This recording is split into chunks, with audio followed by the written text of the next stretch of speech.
我即马实在来就要叫伊过户啊嘛。对。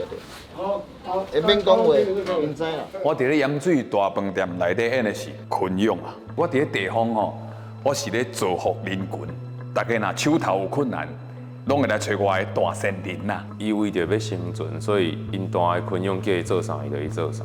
难过的是说，我可不可以不要再当间谍？因为对我兄弟很不好意思啊。